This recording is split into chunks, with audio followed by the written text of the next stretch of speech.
بسم اللہ الرحمن الرحیم۔ ڈاکٹر عافیہ صدیقی کون ہیں؟ ان کا کیا جرم ہے؟ انہیں کب، کیوں اور کیسے اغوا کیا گیا؟ ڈاکٹر عافیہ 1972 کو کراچی میں پیدا ہوئی۔ 1990 میں وہ اسٹڈی ویزا پر امریکہ کی ریاست ٹیکساس گئیں۔ وہاں سے انہوں نے اپنی گریجویشن اور اس کے بعد PhD مکمل کی۔ ڈاکٹر عافیہ پاکستان میں تھی تو انہیں القاعدہ سے تعلق کے شبہ پر امریکہ نے اپنی موسٹ وانٹڈ کی لسٹ میں شامل کیا۔ جب ایک دن ڈاکٹر عافیہ کراچی سے اسلام آباد جانے کے لیے ایئرپورٹ کی طرف اپنے 3 بچوں کے ہمراہ جا رہی تھی تو راستے میں انہیں اغوا کر لیا گیا۔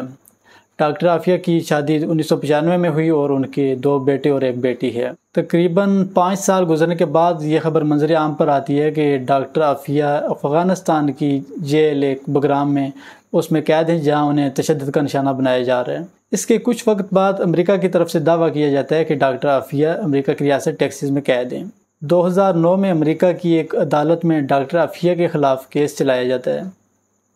ڈاکٹر عافیہ پہ الزام یہ لگایا جاتا ہے کہ افغانستان میں انہوں نے 6 امریکی فوجیوں کو مارنے کی کوشش کی، جس کی جوابی کارروائی میں ڈاکٹر عافیہ کو گولی لگی اور وہ زخمی ہوگی، لیکن کسی بھی امریکی فوجی کو کوئی نقصان نہ ہوا۔ اور اسی الزام میں ڈاکٹر عافیہ کو 2010 میں 86 برس قید کی سزا سنائی جاتی ہے اور یہ سزا بغیر کسی ثبوت کے، بغیر جرم ثابت ہوئے سنائی گئی۔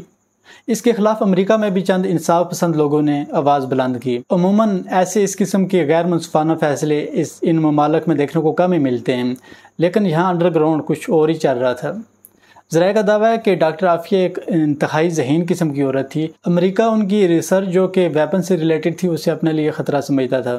اس نے ڈاکٹر عافیہ کی ریسرچ ہتھیانے کے لیے بھی مختلف طرح کے حربے استعمال کیے، لیکن ڈاکٹر عافیہ ڈٹی رہی۔ تو آج آ کے اس نے ڈاکٹر عافیہ کی یادداشت ختم کرنے کے لیے کی بھی کوششیں کی اور اس میں کافی حد تک وہ لوگ کامیاب بھی ہوئے۔ ابھی حال ہی میں 31 مئی اور 1 جون 2023 ڈاکٹر عافیہ کی اپنی بہن ڈاکٹر فوزیہ صدیقی سے تقریباً 20 سال بعد ملاقات ہوئی، اور یہ ملاقات کروانے میں جماعت اسلامی کے ایک سینیٹر ہیں مشتاق احمد، انہوں نے ایک کلیدی کردار ادا کیا۔ ملاقات ایک موٹے شیشے کے پیچھے سے کروائی گئی۔ ڈاکٹر عافیہ انتہائی تشدد کی وجہ سے ان کی حالت غیر تھی۔ ان کے سامنے کے جو 4 دانت ہیں وہ ٹوٹے ہوئے تھے، ان کے سر میں چوٹ لگنے سے زخم آیا تھا جس کی وجہ سے انہیں سنائی بھی دینے میں پرابلم ہو رہا تھا، اور وہ اپنی بہن سے بار بار التجائیں کر رہی تھی کہ انہیں وہاں سے نکالا جائے۔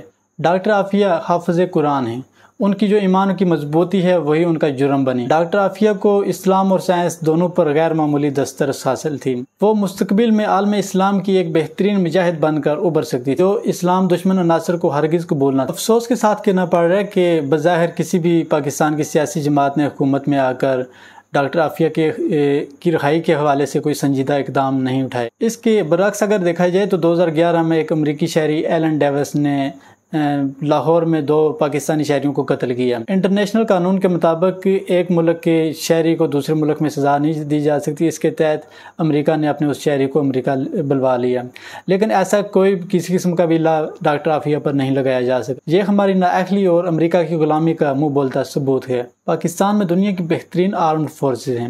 یہ بظاہر ممکن تو نظر نہیں آتا کہ یہاں پہ امریکہ آئے اور اپنی مرضی کے منمانے آپریشن کرے اور یہاں سے چلا جائے لیکن کسی کو پتہ بھی نہ چلے۔ یہاں پہ ایک ممکنہ صورت یہ بھی پیدا ہوتی ہے کہ ان کی مرضی سے جو بھی ہو رہا ہے وہ ہو رہا ہے۔ اس میں ایک پنجابی کہاوت ہے نا کہ کتی چورا نہ لڑا لگی، اور ہماری کتی تو ویسے بھی ہمیشہ سے ڈالروں کی بھوکی رہی ہے۔ پاکستان کے برعکس دیکھا جائے تو افغانستان نے تو بہت زیادہ دلیری کا مظاہرہ کیا ہے اور غیرت مندی کا مظاہرہ کیا ہے۔ انہوں نے اپنے مذاکرات میں 2-3 مرتبہ ڈاکٹر عافیہ کو سر فہرست رکھا، اسلام کی بیٹی اور اپنی بہن ہونے کے ناطے سے۔ اسلام کے حوالے سے دیکھا جائے کہ ایسے واقعات کو ڈیل کرنے کے لیے ہمیں کیا رہنمائی ملتی ہے۔ ایک مرتبہ بنو قزیقہ جو یہودیوں کا ایک قبیلہ تھا جن کے ساتھ مسلمانوں کا معاہدہ چل رہا تھا، وہاں کچھ مسلمان جو تجارت کی غرض گئے تھے، ایک مسلمان لڑکی جو زمین پہ بیٹھی اور وہاں سے اپنا کچھ سامان اٹھا رہی تھی، جب وہ کھڑی ہوئی تو اس کا کسی یہودی نے چھیڑتے ہوئے اسے اس کا جو چادر تھی اسے نیچے باندھ دیا کیل کے ساتھ یا جو بھی ہے، تو جب وہ کھڑی ہوئی تو اس کا جو حجاب تھا وہ اتر گیا۔ تو اس پہ ایک مسلمان شخص جو وہاں پہ تھا تو اس نے اس یہودی کو مار کے اسے قتل کر دیا، اور کچھ باقی یہودیوں نے اس مسلمان کو بھی قتل کر دیا۔ جب یہ خبر نبی پاک صلی اللہ علیہ وسلم تک پہنچی تو انہوں نے اس قبیلے پر حملہ کر دیا اپنی فوج اکٹھی کر کے۔ وہاں پہ تو ایک مسلمان بہن کا صرف حجاب اترا تھا، یہاں پہ کپڑے اتارے گئے، قرآن پھینکا گیا اور کہا گیا کہ جب تک اس کے اوپر سے چلو گی نہیں تمہیں عدالت میں نہیں لے کے جایا جائے گا، تمہیں اسی طرح لے کے جایا جائے گا، کپڑے نہیں دیے جائیں گے۔ اور جب چلنے سے انکار کیا تو مار مار کے لہو لہان اور بے ہوش کر دیا۔ اس نے ایک سوال کیا کہ میری نہیں کلام پاک کی بے حرمتی تو رکوا دیجیے، کوئی ایک مسلمان نہیں کہ کیا پورے بھرے پاکستان میں ایک شہدائی رسول نہیں کہ وہ کلام پاک جو نبی کریم صلی اللہ علیہ وسلم کے سینے پہ اترا تھا، نعوذ باللہ اس کے برک پڑھ پڑھ کے اس کے اوپر چلنے کو کہتے ہیں مجھے بڑا نہ کر کے روٹی۔ کیا ہو گیا ہے میری قوم کو؟ کہاں ہے میرے نوجوان؟ دعا ہے کہ اللہ ہمیں اسلام کے اصولوں کے مطابق زندگی گزارنے کی توفیق عطا فرمائے اور ڈاکٹر عافیہ پاکستان کی بیٹی، اسلام کی بیٹی کو صحت کاملہ عطا فرمائے اور انہیں جلد از جلد رہائی نصیب فرمائے۔ اللہ